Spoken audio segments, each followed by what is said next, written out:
You're listening to the Get Peeled podcast, a space for life enthusiasts to get inspired, learn through others about fitness, business, relationships, and life itself. I'm your host, Hannah Eden, a fitness entrepreneur that has an obsession with sweating and a burning desire to share and inspire others with the lessons that I have learned through fitness. What's going on? Welcome back to the Get Peeled podcast. I'm Hannah Eden, your host. And I am Paulo Barreto, your co-host. And today we're going to take on part 4 of our 5-part series podcast, talking all about our new program, Beyond, in which we have kettlebell programming along with ancient wisdom from the great Stoics that we're trying to bring to you. I love that. I love that. No, nothing. It just sounds so serious. No, it's what it is. It is. So Paolo and I went on a trip, and I'm sure you've heard all about this, but over the year we started reading some books, one of them being The Obstacle is the Way, which is all about ancient Stoicism. And I used to not really understand much about it until you read it and you're like, holy shit, this is speaking volumes to me. And so we wanted to, as always, apply something different towards our programs. So not only are they transformative on a physical state that we will progress in our kettlebell skills, but also your mind as well and how to handle certain things. And trying to share stories, I guess, through the podcast of what we mean by the themes that we've set for every week to go a little bit deeper into that. And so Paolo had said already, non Duco, Duco, which translates to, I am not led, I lead. And if you were to listen to that sentence, what is the one thing that comes to your mind? About conforming? Just that sentence. Oh, that sentence. I think it's about individuality, accepting your individuality. Ross Adgerley, in one of his books, he says this great sentence, which is, we need to learn how to celebrate the round pegs in the square holes.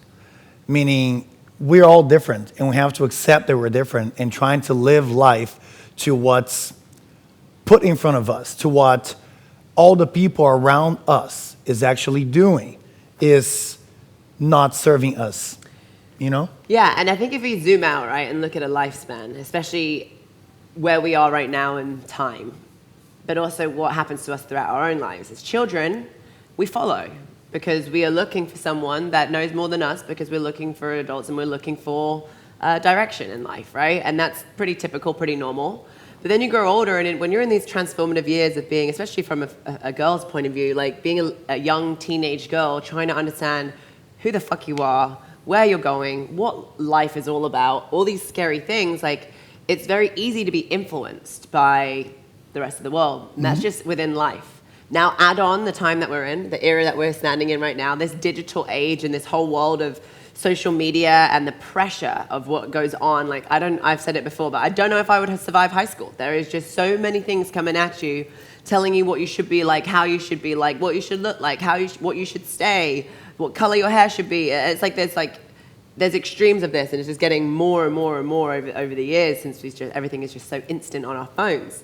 And I think that because we use social media as a tool, I never really experienced that world until now. And now I'm like, whoa, I've had such tunnel vision on because we've been moving so fast. But when you stop and slow down, which a lot of people have time on their hands to be scrolling on social media, you catch yourself, comparing yourself to others. And maybe I should do this if I want to get more engagement or likes on Instagram. And it's like, your brain starts to play tricks on you. But if you don't reel it in and tighten up the reins and be like, hang on, let's not forget who you are. And I can say this for myself, and this is a message to every single little girl out there in the world. I was always different. And being different caused massive problems for me.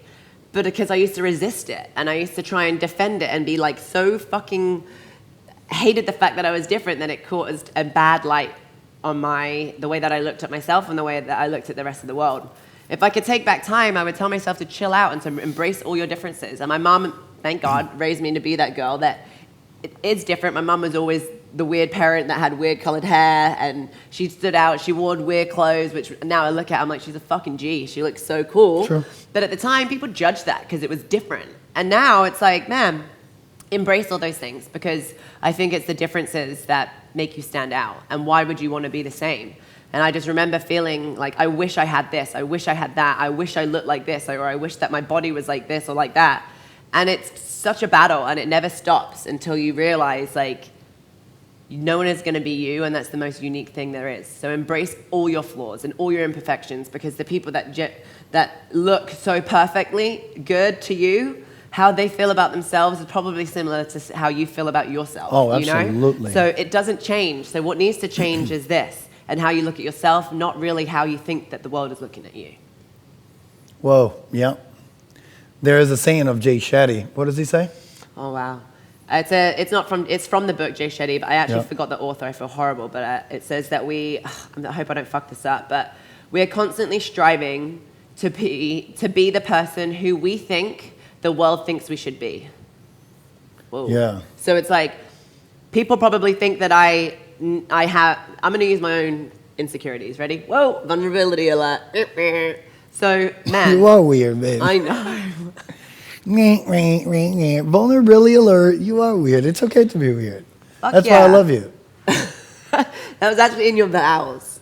Yeah. At our wedding. It was like, you're weird, you're this. It's like, cool. You are. That's good. It's a good thing. Yeah. I totally forgot what my train of thought was now. Vulnerability alert. Oh, yeah, my insecurities, okay? What the conversation is, the narrative inside of my own head. Man, I wish I had bigger legs. I bet everyone's looking at me thinking, fuck, man, she needs to get an ass or she needs to have thicker legs. Like, listen to that thought out loud. That's fucking insane, okay? But that's a real thought. But how do I know what someone else is thinking? Because let me tell you something. I'm not looking at someone else going, oh my God, I think they should she have needs to have more of this. Oh my God, she needs to get like this.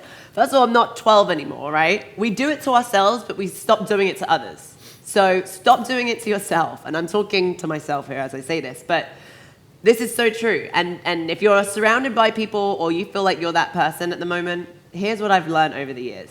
The more you surround yourself with people that are kind about others, are typically kind to themselves as well.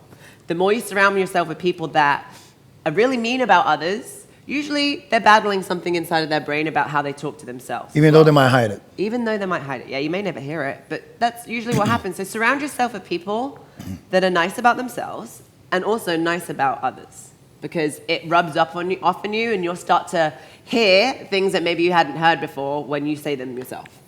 Yeah, well, the point that he said is interesting, because I think that we all think that, oh, people are going to think that I'm this. People think that I should look or do this. Turns out that the same monologue that's going through your mind is going through everyone else's, in a sense that the next person is thinking about themselves. Maybe in a good or bad light, but doesn't matter. My point to you is, everyone only thinks about themselves, period.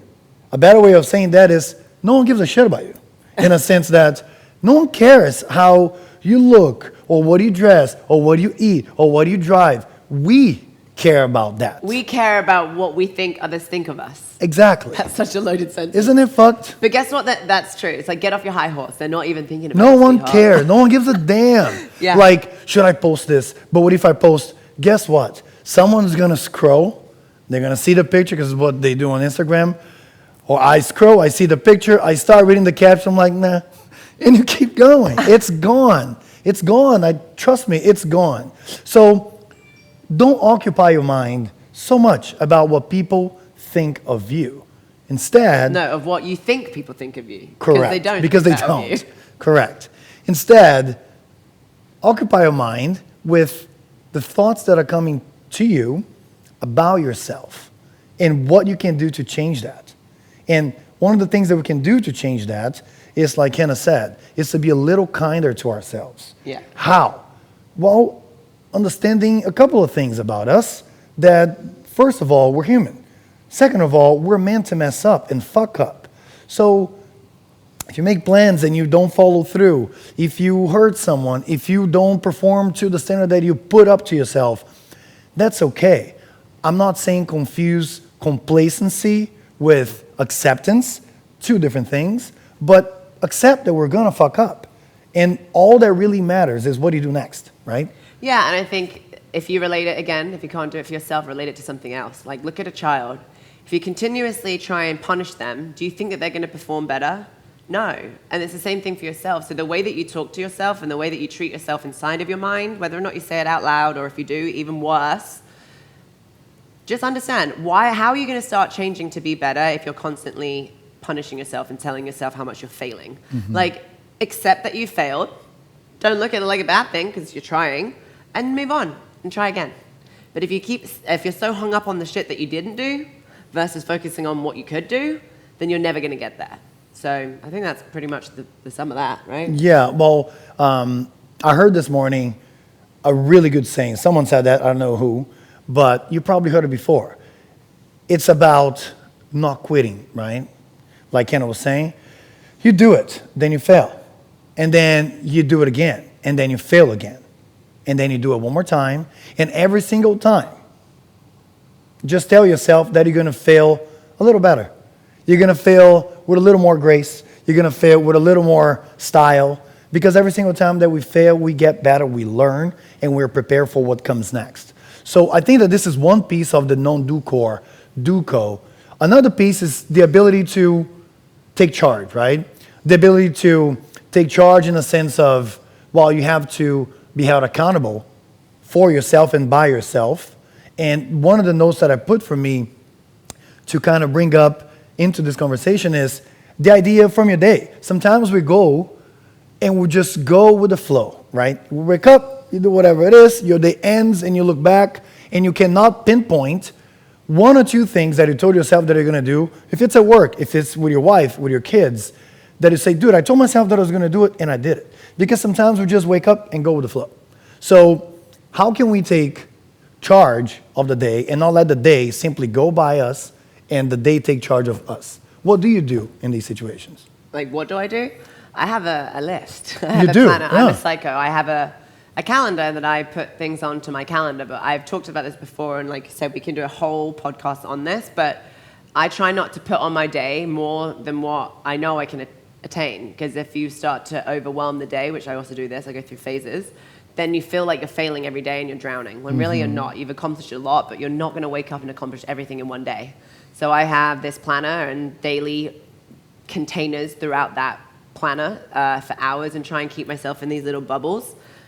We've been going with the flow for the last 3 weeks because we've been filming, and there's other people involved now in this equation, where if you try and stick to your containers when other people are coming in, then you're just going to be resisting and like tweaking out in the corner. So I don't even set myself up for those when I know that that's going to happen. And I try and stick to the containers and stick and accomplish and just check off. If you get 3 boxes done a day, then fuck me, you're killing it. Yeah. Don't put 10 boxes on your day. Warren Buffett said that one of the secrets for him becoming a billionaire is every night he writes 3 goals that he needs to do the next day. And then the next day, he looks at him, he crosses the one that he did, and if he couldn't cross all 3, the one that's left bumps up to the next day, and he keeps on going. He writes down 3 things to get done, and he gets it done, and he keeps on bumping.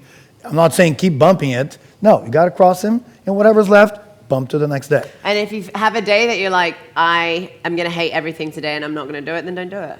Don't do it. That is amazing. Be kind to yourself. Don't fucking do it. Like, there's days that happen to me. Like this morning, that was me. You were in a totally different fucking space. But I'm like, you know what? There's so many things to do today. No. No! I'm not fucking leaving. We're talking about creating boundaries and being able to say no. So I did that this morning. Good. But yeah, it's important to do that too, because otherwise you're going to just continuously be hard on yourself. So you got to be kind to yourself. And I always like to leave people with books, because I think there's always something within a book that you can take away, if not everything.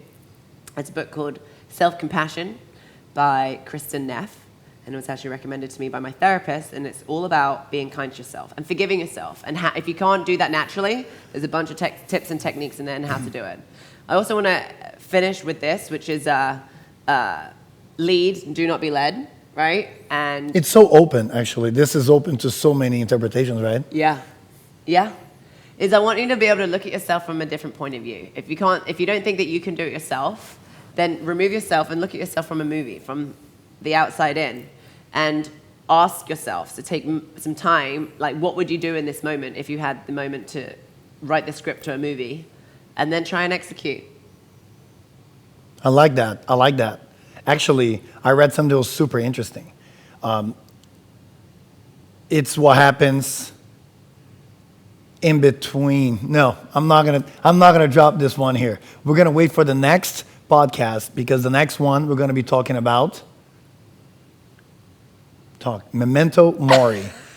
She's Sorry, like, what? I'm like, wait, what? The No, last I was gonna That's a weird way to do things. what? Okay, cut real quick. We're gonna add. Oh shit, we're gonna add the other one. Yeah. Hang on. What? I was gonna say something, but I want to wait to say on the next podcast. That's So what I said. then,